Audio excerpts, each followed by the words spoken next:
Hello दोस्तों, स्वागत है आप सभी का इस वीडियो में जिसमें आज हम फिर कुछ नए क्वेश्चंस लेके आए हैं जो कि हमारे इस चैप्टर का है। तो आपको बता दूं, हम लोग क्लास 12th की मैथ पढ़ रहे हैं और उसमें सबसे पहला चैप्टर पढ़ रहे हैं मेथड्स ऑफ डिफरेंशिएशन यानी कि अवकलन की विधियां। तो देखिए, आज का जो हमारा क्वेश्चंस है वो एक ये है, एक ये है। दोनों फंडामेंटल थ्योरम पे डिपेंड करता है। फंडामेंटल थ्योरम वाली वीडियो कितनी इंपॉर्टेंट है ये आपको हर एक क्वेश्चंस को देख के समझ में आएगा। सबसे पहले हम पहला क्वेश्चंस करते हैं। यहां देखो, दो फंक्शन है, फंक्शन एक फर्स्ट, दूसरा, और दोनों का मल्टीप्लाई है। क्या है? मल्टीप्लाई। तो यहां पे एक फंक्शन दूसरे के साथ गुणा है तो गुणन वाला नियम लगाओगे। ठीक, गुणन वाला नियम क्या कहता है? कहता है कि जब आपको किसी भी फंक्शन का, दो फंक्शन का हमें अवकलन करना हो तो हम क्या करते हैं, जैसे इसी का करके दिखाते हैं, dy/dx। अब इस फंक्शन का किसके रिस्पेक्ट में अवकलन हो रहा है? तो आप बोलोगे x के रिस्पेक्ट में हो रहा। तो हम क्या करते हैं, पहला ऐसे लिख लेते हैं एक्स स्क्वायर इंटू दूसरे का कर देते हैं अवकलन। ठीक, प्लस दूसरे वाले को सेम ऐसे लिख लेते हैं इंटू पहले वाले का क्या कर देते हैं, अवकलन। ये होता है फर्स्ट इंटू सेकेंड मेथड। यहां कोई भी कंडीशन नहीं होता है, सिंपल होता है, सब में यही रूल लागू होता है कि पहले को लिखो दूसरे का अवकलन प्लस दूसरे को लिखो पहले का अवकलन। समझ में आ गया? ठीक है। अब तो सारी कहानी स्टैंडर्ड फार्मूले का है। जैसे एक्स स्क्वायर को हमने लिख लिया इंटू साइन एक्स का जब हम अवकलन करेंगे तो हमें cos x मिलेगा, राइट? ओके, बीच में प्लस साइन x को सेम हमने लिख लिया, इंटू है इंटू एक्स स्क्वायर का जब हम अवकलन करेंगे तो हमें 2x मिलेगा। अब यहां देखो, हमें याद करने वाली क्या पॉइंट था, हमें याद होना चाहिए कि साइन x का अवकलन क्या होता है। एक्स स्क्वायर लिखा है यानी ये कह रहा है कि x के पावर n वाला फॉर्मूला तुम्हें याद होना चाहिए। ठीक, दूसरा, यहां इस तरह से लिखा है बीच में मतलब गुणा का चिन्ह है, तो मतलब हमें फंडामेंटल थ्योरम भी याद होना चाहिए। अगर हमें ये सारी बातें याद हैं तो हमारे क्वेश्चन में बचा क्या है, बस लिखने का प्रश्न, बस लिख के खत्म कर दो। अब इसको देखो, आंसर लिखो। फाइनल आंसर आप इस तरह से भी लिख सकते हो कि dy/dx बराबर x कॉमन ले लो, x into cos x plus 2 sine x. ये क्या है? आंसर है। तो इस क्वेश्चन में अगर आपको ये सारे पॉइंट याद हैं, आप समझ गए हो, तो आपको अवकलन करने में कोई दिक्कत नहीं होगी, आप अच्छे से कर लोगे। अब देखो, यहां पे लिखा है कि y बराबर साइन एक्स बटे एक्स स्क्वायर।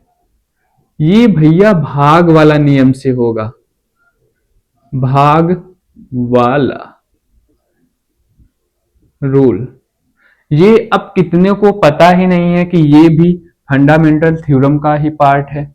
इसको जानना है तो आपको हमारी पिछली वीडियो देखनी होगी, तभी आप समझोगे। अगर नहीं देखे हो तो पहले क्वेश्चंस देख लो, हो सके यहीं से आपको क्लियर हो जाए। देखो, y बराबर साइन एक्स अपान एक्स स्क्वायर है, तो ये ऊपर वाले को हम लोग बटे में अगर लिखते हैं तो अंश बोलते हैं, नीचे जो होता है वो हर होता है। ठीक, अब इसको x के रिस्पेक्ट में हमें अवकलन करना है तो हम लिखेंगे dy/dx बराबर, ऐसे लाइन खींच देना है। ठीक है, अब देखो, ऊपर और नीचे दोनों को एक बार ऐसे लिख लो, अंश बटे हर।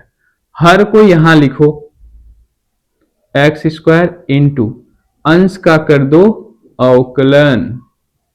क्या करोगे? अवकलन। माइनस लिख लो। अब अंश को लिख लो और हर का क्या करोगे? अवकलन। और नीचे जो हर होता है एक्स स्क्वायर का कर दो स्क्वायर।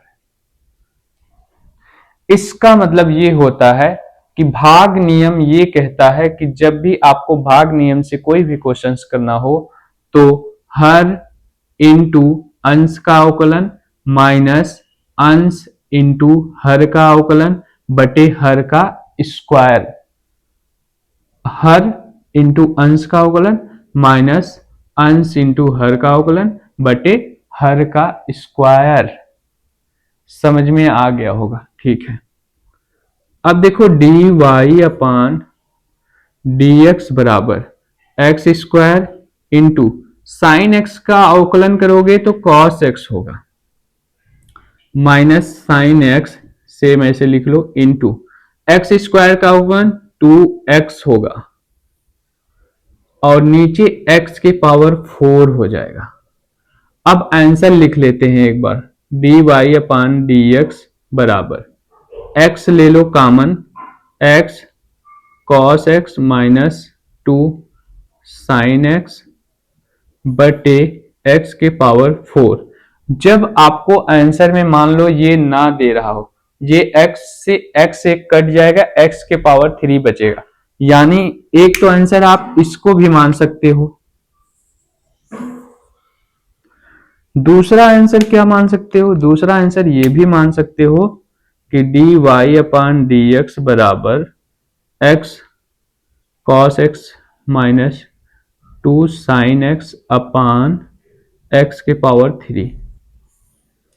अब देखो इस क्वेश्चंस को थोड़ा सा एनालाइज करते हैं कि क्या चीज हमें पता होना चाहिए जिससे हमारे क्वेश्चंस अगले जो आएंगे वो अच्छे से आ जाए। सबसे पहला तो आपको ये साइन का अवकलन का फार्मूला पता होना चाहिए कि साइन एक्स का जब हम अवकलन करेंगे तो क्या आएगा। एक्स स्क्वायर यानी कि एक्स के पावर n का फार्मूला, इसका अवकलन आपको पता होना चाहिए। ठीक है, ये दो तो हो गया। तीसरा और इंपॉर्टेंट बात कि आपको ये वाला रूल पता होना चाहिए। अगर आप ध्यान से देखो, हमने सारे क्वेश्चंस को यहां आप लिख सकते हो कि गुणन नियम। सारे क्वेश्चंस में ये भी बता दिया कि आपको क्या क्या पता होना चाहिए जिससे आप अच्छे से क्वेश्चंस को कर पाओ।